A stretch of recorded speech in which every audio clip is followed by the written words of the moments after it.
Bonjour et bienvenue à tous pour cette leçon numéro 8 de notre cours de communication et de vocabulaire en français de niveau intermédiaire. J'espère que tout s'est bien passé pour vous jusqu'à maintenant. Le thème de la leçon d'aujourd'hui, de cette leçon 8, qui est donc également le thème de la leçon numéro 8 du manuel de communication, s'intitule « Comparer ». Pour cette leçon numéro 8, nous introduirons également le chapitre numéro 9 du manuel de vocabulaire qui s'intitule « Un animal, des animaux ». J'espère que vous êtes prêts et je vous souhaite bon courage pour cette leçon 8. C'est parti!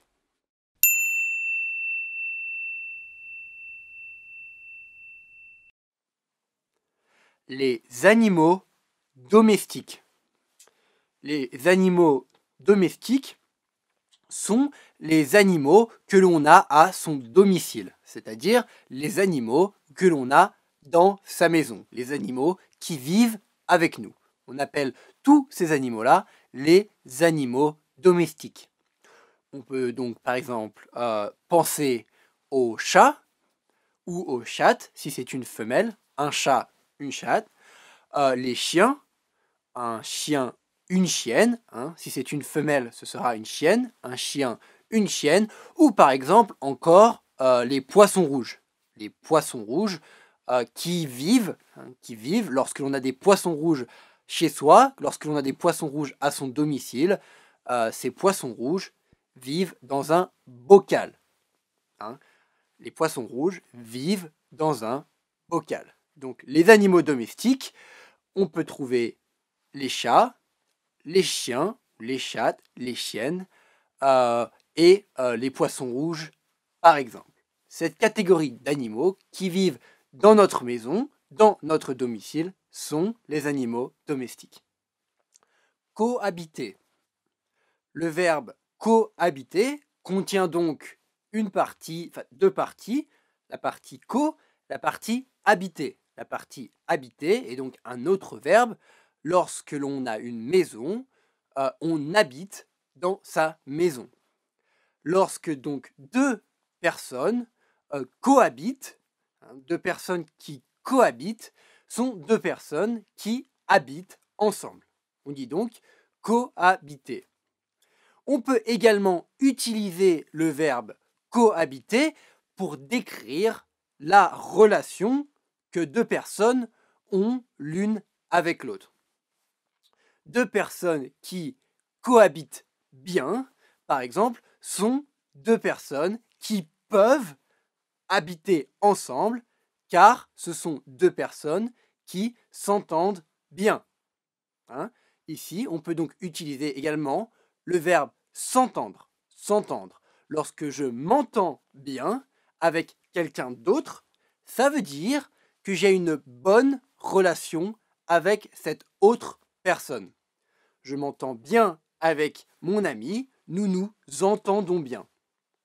Donc le verbe entendre, on le sait, c'est lorsque l'on entend par exemple un son, un bruit, on entend par exemple de la musique, on entend des sons, mais on peut également utiliser le verbe s'entendre pour décrire la relation que l'on a avec une autre personne. Deux personnes qui s'entendent bien sont deux personnes qui ont une bonne relation et qui pourraient donc cohabiter ensemble. Deux personnes qui ne s'entendent pas, au contraire, n'ont pas une bonne relation. Deux personnes qui ne s'entendent pas, par exemple, on peut imaginer qu'elles se battent, on utilise le verbe se battre. Deux personnes qui ne s'entendent pas, on peut imaginer qu'elles se battent souvent, c'est-à-dire elles se battent l'une avec l'autre. Deux personnes qui ne s'entendent pas ne peuvent pas vraiment cohabiter et se battent, ces deux personnes se battent l'une avec l'autre de temps en temps. Le caractère. Le caractère, ce traduirait en chinois par xingge. On peut dire d'une personne qu'elle a un bon ou un mauvais caractère. Par exemple, une personne qui aurait un bon caractère serait probablement une personne qui serait souvent contente, souvent joyeuse. C'est en gros une personne avec laquelle on a envie de passer du temps. Une personne qui a un bon caractère. Au contraire, on peut dire d'une personne qu'elle a un mauvais caractère lorsqu'il s'agit d'une personne qui n'est pas très souvent contente, qui n'est pas très souvent joyeuse, lorsqu'il s'agit d'une personne avec laquelle on n'a pas forcément envie de passer beaucoup de temps. Un bon caractère ou un mauvais caractère. On peut dire d'une personne qu'elle est câlin, on dit être câlin, une personne est câlin, une personne ou un animal, par exemple, un animal domestique peut également être câlin. On dit donc d'une personne ou d'un animal qu'il ou qu'elle est câlin lorsque cette personne ou cet animal aime les câlins. Un câlin, c'est lorsque l'on se prend on prend par exemple une autre personne dans ses bras et on serre cette autre personne affectueusement, avec de l'affection. Donc dans ce cas, on fait un câlin à une autre personne. Et les gens, les personnes ou les animaux qui aiment particulièrement les câlins, on peut les appeler, on peut appeler ces personnes ou ces animaux domestiques, par exemple, on peut dire qu'ils ou qu'elles sont câlins, être câlin. Similaire, l'adjectif similaire signifie le même. Par exemple, deux personnes qui ont un caractère similaire sont deux personnes qui ont presque, plus ou moins, le même caractère. Similaire. Indépendant. Quelqu'un qui est indépendant est quelqu'un qui s'occupe de lui-même, qui peut s'occuper de lui-même, ou même qui aime s'occuper de lui-même. S'occuper de soi-même, c'est-à-dire on s'occupe uniquement de soi, ou en tout cas, on peut s'occuper uniquement de soi. Quelqu'un donc d'indépendant est quelqu'un qui n'a pas besoin, ou alors qui ne veut pas, qui n'a pas besoin ou qui ne veut pas être avec les autres ou être aidé d'autres personnes. On est indépendant lorsque l'on aime ou lorsque l'on peut s'occuper de soi-même. Être indépendant, c'est être capable ou vouloir s'occuper de soi-même. Une ferme. Une ferme est un endroit, un bâtiment où l'on trouve en général, beaucoup d'animaux différents. Des animaux qu'on appelle les animaux de la ferme. La ferme est donc un endroit où on va élever des animaux. Les personnes qui travaillent dans une ferme sont généralement appelées les fermiers ou les fermières si ce sont des femmes. Les personnes qui travaillent dans une ferme sont le fermier ou la fermière. Les fermiers ou les fermières. Dans une ferme, comme je l'ai dit, on peut trouver différentes sortes d'animaux qu'on appelle donc, comme je l'ai dit, les animaux de la ferme. Et on peut trouver notamment des vaches qui produisent du lait. On peut trouver des cochons. Avec les cochons, on va produire évidemment de la viande de porc. Les vaches, les cochons. On peut également trouver des poules qui notamment vont pondre des œufs.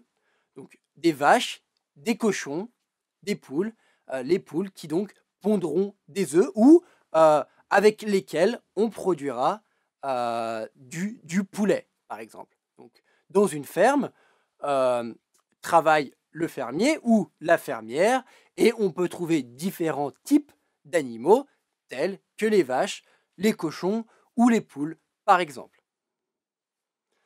Plein. L'adverbe plein signifie rempli. Par exemple, un verre qui est plein est un verre qui est rempli. Si je dis, par exemple, mon verre est plein, cela signifie que mon verre est rempli. Par exemple, que mon verre est rempli d'eau. Mais on dit parfois en français, il y a plein de quelque chose.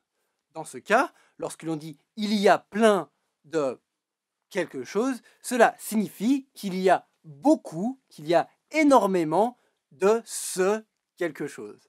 Par exemple, dans une grande ferme, on pourra dire qu'il y a plein d'animaux. S'il y a plein d'animaux, cela signifie tout simplement qu'il y a beaucoup d'animaux dans cette ferme. Il y a plein d'animaux, c'est-à-dire il y a beaucoup d'animaux. On utilisera donc l'adverbe plein ici. Allergique. Allergique. Lorsque l'on est allergique à quelque chose, cela signifie que l'on ne supporte pas ou que notre corps ne supporte pas cette chose.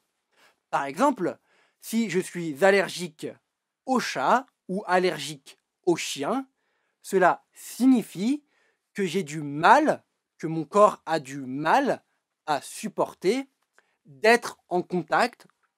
Être en contact, ça signifie toucher, par exemple, que mon corps ou que je ne supporte pas, que j'ai du mal à être en contact avec les chats ou les chiens.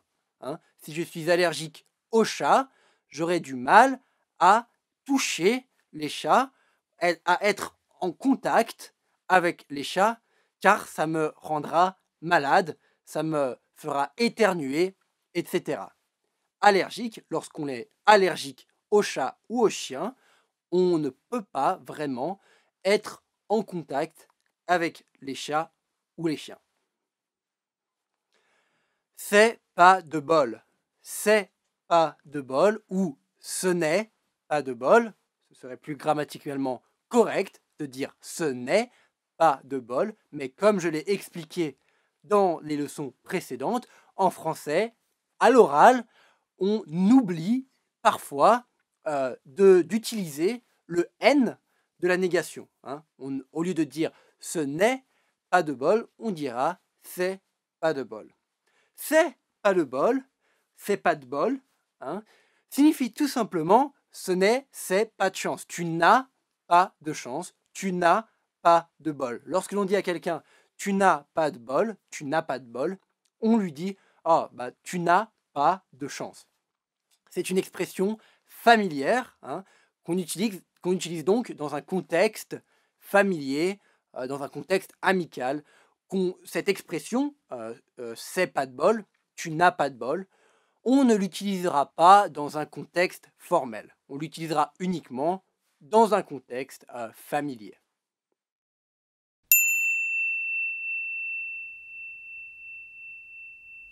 Adrien, tu aimes bien les animaux? Oui, j'ai d'ailleurs des animaux domestiques chez moi. Qu'est-ce que tu as comme animal? J'ai un chat, une chienne et des poissons rouges. Vraiment? Ils cohabitent bien ensemble? Ça va. Au début, mon chat et ma chienne se battaient souvent, mais maintenant, ils s'entendent bien. Les poissons rouges, eux, ils sont dans leur bocal. Ton chat et ta chienne ont le même âge? Non, mon chat est un peu plus vieux. Il a 2 ans de plus que ma chienne. Ah, je vois. Et ils ont un caractère similaire? Non, pas vraiment. Mon chat est un peu moins câlin que ma chienne. Il est aussi plus indépendant. Ouais, c'est comme chez mon grand-père. Les chats s'occupent d'eux-mêmes. Tu aimes les animaux, toi? Oui, mon grand-père avait une ferme quand j'étais petite. Il était fermier. Il avait plein d'animaux différents. Des vaches, des poules et des cochons notamment. Et tu as des animaux domestiques, sinon?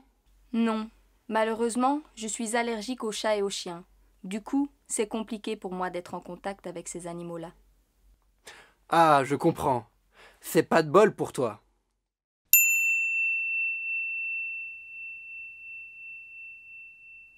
Adrien, tu aimes bien les animaux? Oui, j'ai d'ailleurs des animaux domestiques chez moi. Qu'est-ce que tu as comme animal? J'ai un chat, une chienne et des poissons rouges. Vraiment? Ils cohabitent bien ensemble? Ça va. Au début, mon chat et ma chienne se battaient souvent, mais maintenant, ils s'entendent bien. Les poissons rouges, ils sont dans leur bocal. Ici, dans ce dialogue numéro 1, Adrien et Louise discutent ensemble de leurs animaux domestiques. Louise demande à Adrien est-ce que tu aimes les animaux domestiques? Adrien répond à Louise oui, il dit qu'Adrien, oui, il aime les animaux domestiques et il dit d'ailleurs, j'en ai deux à la maison. J'ai deux animaux domestiques chez moi. Il dit d'ailleurs est ici utilisé pour insister sur le fait que Adrien aime les animaux domestiques. D'ailleurs, on aurait pu dire et justement, on avait vu justement dans la leçon précédente, d'ailleurs et justement, j'en ai deux à la maison. Adrien a deux animaux domestiques à la maison. Ensuite, Louise demande à Adrien qu'est-ce que tu as comme animal? Qu'est-ce que tu as comme animal signifie quel genre, quel type, quel animal as-tu? Lorsque l'on dit qu'est-ce que tu as comme animal, cela signifie quel type d'animal domestique as-tu à la maison? Par exemple, si on demande qu'est-ce que tu as comme voiture, qu'est-ce que tu as comme voiture, signifiera quel type, quel genre de voiture as-tu. Qu'est-ce que tu as comme animal signifie quel genre d'animal domestique as-tu chez toi, à ton domicile. Adrien explique donc à Louise qu'il a un chat, une chienne, c'est-à-dire un chien, la femelle, un chat, donc une chienne et des poissons rouges. Un chat, une chienne et des poissons rouges. Louise demande donc à Adrien si ces animaux cohabitent bien ensemble, c'est-à-dire donc que ces animaux, est-ce que ces animaux habitent, peuvent habiter ensemble sans se battre? Est-ce qu'ils cohabitent? Est-ce qu'il est facile pour les animaux domestiques d'Adrien, c'est-à-dire le chat et la chienne, de cohabiter ensemble dans le même domicile? La raison pour laquelle, évidemment, Louise demande cette chose à Adrien, c'est parce que l'on dit souvent que les chats et les chiens ont du mal à cohabiter ensemble. On dit souvent que les chats et les chiens se battent, ils se battent ensemble, souvent, ils se battent les uns avec les autres, donc ils ont du mal à cohabiter ensemble. C'est donc pourquoi Louise demande ici à Adrien, est-ce que tes animaux cohabitent bien ensemble chez toi, à ton domicile? À cette question, Adrien répond ça va. Ça va ici veut dire accueilli, c'est-à-dire oui, ils cohabitent bien ensemble, ça va, ce n'est pas non plus extraordinaire. On pourrait dire donc que ces animaux ne sont pas forcément les meilleurs amis du monde, mais en tout cas, ça va, ils cohabitent plutôt bien ensemble. Adrien explique d'ailleurs que son chat et sa chienne, avant, par le passé, avant, son chat et sa chienne se battaient se battaient souvent l'un avec l'autre, mais maintenant, ça va, c'est bon, ils peuvent cohabiter l'un avec l'autre, ils ont de bonnes relations, ils s'entendent bien, ils s'entendent bien l'un avec l'autre. Ils cohabitent bien, ils s'entendent bien l'un avec l'autre. Enfin, Adrien dit « Les poissons rouges, eux, ils sont dans leur bocal. » C'est-à-dire, ils sont dans leur bocal, il n'y a rien d'autre à ajouter sur les poissons rouges. Ils vivent tout simplement dans leur bocal. Il n'y a évidemment pas de problème de cohabitation entre les poissons rouges et les autres animaux qui sont au domicile d'Adrien, c'est-à-dire le chat et la chienne. Les poissons rouges, eux, ils sont dans leur bocal et c'est tout. Ton chat et ta chienne ont le même âge? Non, mon chat est un peu plus vieux. Il a 2 ans de plus que ma chienne. Ah, je vois. Et ils ont un caractère similaire? Non, pas vraiment. Mon chat est un peu moins câlin que ma chienne. Il est aussi plus indépendant. Ouais, c'est comme chez mon grand-père. Les chats s'occupent d'eux-mêmes. Tu aimes les animaux, toi? Ici, Louise demande à Adrien « Est-ce que ton chat et ta chienne ont le même âge ?» Le même est un comparatif, qui exprime l'égalité, la similarité. Si le chat et la chienne d'Adrien ont le même âge, ça veut dire, par exemple, qu'ils ont tous deux, disons, 5 ans, par exemple. Si le chat d'Adrien a 5 ans et que la chienne d'Adrien a également 5 ans, on peut dire le chat et la chienne d'Adrien ont le même âge. Le même âge. Donc le même, comme je l'ai dit, est un comparatif. On utilise le même pour comparer plusieurs choses. Ici, l'âge du chien et l'âge du chat et l'âge de la chienne.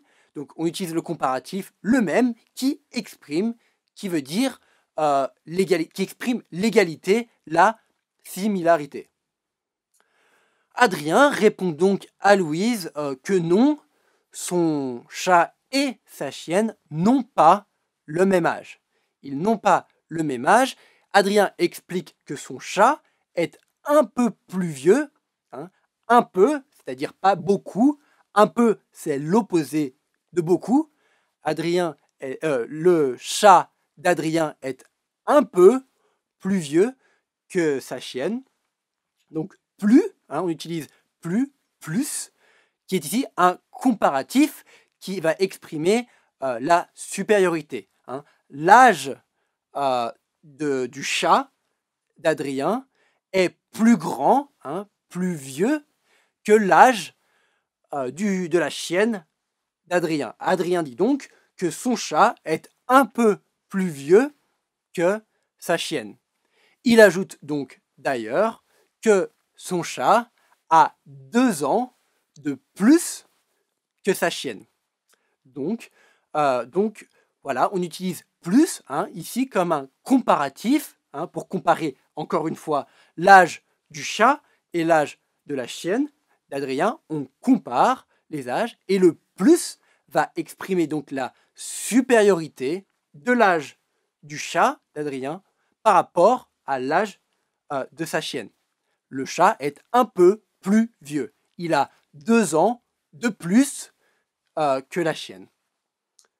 Ensuite, Louise demande à Adrien si les caractères de son chat et de sa chienne sont similaires. C'est-à-dire, est-ce qu'ils ont le même caractère? Similaire, ici, tout comme le même, est un comparatif, un mot que l'on va utiliser pour comparer 2 choses. Donc ici, les caractères du chat et de la chienne d'Adrien. Et similaire, tout comme le même, exprime donc évidemment la similarité, l'égalité. Est-ce que le caractère de ton chat est le même que le caractère de ta chienne? Est-ce que leurs caractères sont similaires. Adrien ensuite répond que non. Il explique que son chat est un peu moins câlin que sa chienne. Moins, c'est donc l'opposé, le contraire de plus. On a dit que plus était un comparatif que l'on utilisait pour exprimer la supériorité. Eh bien, moins, au contraire, va évidemment exprimer l'infériorité. Le chat d'Adrien est donc un peu moins, on a aussi dit un peu, c'est-à-dire pas beaucoup, seulement un peu moins câlin que la chienne, que la chienne d'Adrien. Il est un peu moins câlin, c'est-à-dire qu'il aime moins se faire câliner, qu'il aime moins recevoir des câlins. Le chat est donc un peu plus vieux que la chienne, mais il est aussi un peu moins câlin que la chienne. Puisqu'il est un peu moins câlin, Adrien explique, ajoute qu'il est un peu plus indépendant. Il est moins câlin, mais il est plus indépendant, c'est-à-dire qu'il s'occupe un peu plus de lui-même, qu'il est un peu moins, il est moins dépendant, il est indépendant, il est moins dépendant d'Adrien que sa chienne.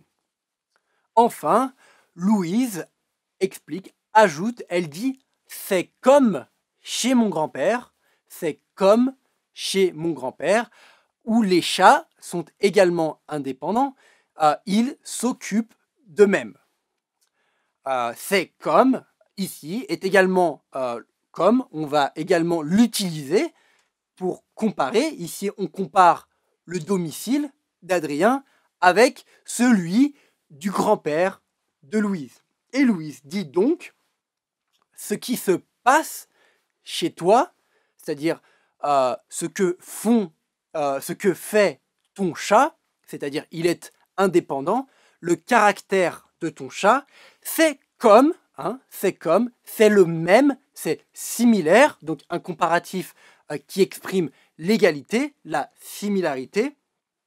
Le caractère de ton chat est similaire, est comme le caractère des chats chez mon grand-père. Et donc elle dit, les chats s'occupent d'eux-mêmes, ils sont indépendants, ils n'ont besoin de personne d'autre. Ils s'occupent d'eux-mêmes. Oui, mon grand-père avait une ferme quand j'étais petite. Il était fermier. Il avait plein d'animaux différents. Des vaches, des poules et des cochons notamment. Et tu as des animaux domestiques sinon ? Non. Malheureusement, je suis allergique aux chats et aux chiens. Du coup, c'est compliqué pour moi d'être en contact avec ces animaux-là. Ah, je comprends. C'est pas de bol pour toi. Ici, après que Adrien ait demandé à Louise si elle aimait les animaux, cette dernière, donc Louise, lui répond que oui, elle aime les animaux. D'ailleurs, quand elle était petite, son grand-père avait une ferme, donc il était fermier. Le grand-père de Louise avait une ferme, il était donc fermier. On parle donc ici du même grand-père que celui chez qui il y a les chats. Donc les chats qui s'occupent d'eux-mêmes. On a dit, Louise avait dit, chez mon grand-père, c'est comme chez mon grand-père, les chats s'occupent d'eux-mêmes. Eh bien, ce grand-père, quand Louise était petite, lorsqu'elle était plus jeune, ce grand-père avait une ferme, il était fermier. Donc, elle explique que dans cette ferme, il y avait plein d'animaux différents. Il y avait plein, c'est-à-dire il y en avait beaucoup. Il y avait énormément d'animaux différents dans la ferme du grand-père de Louise lorsqu'elle était petite. Elle explique donc qu'il y avait notamment dans cette ferme des vaches, des cochons et des poules. Les vaches, les cochons et les poules sont les animaux les plus courants parmi les animaux que l'on trouve couramment, que l'on trouve souvent dans une ferme. Les vaches, comme on l'a déjà expliqué dans le vocabulaire, on les utilise pour faire du lait ou pour produire de la viande. Les cochons, on les utilise également pour produire de la viande de porc. Quant aux poules, on les utilise pour les œufs, pour produire des œufs, car les poules pondent des œufs. Et on utilise les poules dans une ferme également pour produire de la viande de poule qu'on appelle le poulet. Donc voilà, Louise explique qu'il y avait plein d'animaux dans la ferme de son grand-père, que donc elle aime beaucoup les animaux, elle aussi. Donc Adrien demande ensuite à Louise si elle a des animaux domestiques, si elle a des animaux à son domicile. Adrien, lui, a un chat, une chienne et des poissons rouges. Il demande donc ici si Louise, elle aussi, a des animaux domestiques. Mais Louise répond à Adrien que non, elle n'a pas d'animaux domestiques. Pourquoi? Eh bien parce que Louise est allergique aux chats et aux chiens. Elle est allergique aux chats et aux chiens, c'est-à-dire que lorsqu'elle rentre en contact, lorsqu'elle est en contact, lorsqu'elle touche les chats et les chiens, elle peut avoir ce que l'on appelle une réaction allergique. Elle est allergique, donc lorsqu'elle touche les chats et les chiens, ou alors lorsqu'elle est en contact avec les chats et les chiens, ou plus exactement, lorsqu'elle est en contact avec les poils de chat et les poils de chien, elle peut avoir une réaction allergique, c'est-à-dire qu'elle devient plus ou moins malade, qu'elle peut avoir du mal à respirer. C'est ce que l'on appelle une réaction allergique. C'est donc la raison pour laquelle Louise n'a pas d'animaux domestiques. Adrien répond donc à Louise, c'est pas de bol, c'est pas de bol. Il aurait dû dire, pour que ce soit grammaticalement correct, il aurait dû dire ce n'est pas de bol, ce n'est pas de bol, mais comme on l'a déjà expliqué à l'oral, en français, on oublie souvent le N de la négation, on dit très souvent, on dirait donc plutôt c'est pas de bol, plutôt que ce n'est pas de bol. Donc Adrien dit à Louise, c'est pas de bol, tu aimes les animaux, mais tu ne peux pas avoir d'animal domestique car tu es allergique, donc c'est pas de bol, tu n'as pas de chance. Tu n'as pas de chance, tu n'as pas de bol. C'est pas de bol. Donc, pour rappel, lors de ce dialogue, nous avons vu plusieurs sortes de comparatifs. Nous avons vu les comparatifs qui expriment l'égalité, la similarité, comme c'était le cas avec le même, ou alors similaire. Est-ce que tes animaux ont un caractère similaire, le même, donc similaire, ce sont des comparatifs qui expriment l'égalité, tout comme qu'on utilise souvent, comme, le même, similaire, sont des comparatifs qui expriment l'égalité, la similarité. Nous avons également vu des comparatifs qui expriment la supériorité. On a dit donc le chat d'Adrien est un peu plus vieux que sa chienne. Il est plus vieux, il a 2 ans de plus que la chienne, et les chats sont également plus indépendants. Le comparatif qui exprime la supériorité. Plus vieux, plus indépendant, etc. Et enfin, nous avons également vu des comparatifs pour exprimer l'infériorité, comme c'était le cas du chat d'Adrien, qui est moins câlin que sa chienne. Moins câlin. Comparatif qui va exprimer l'infériorité. Le chat est moins câlin que la chienne.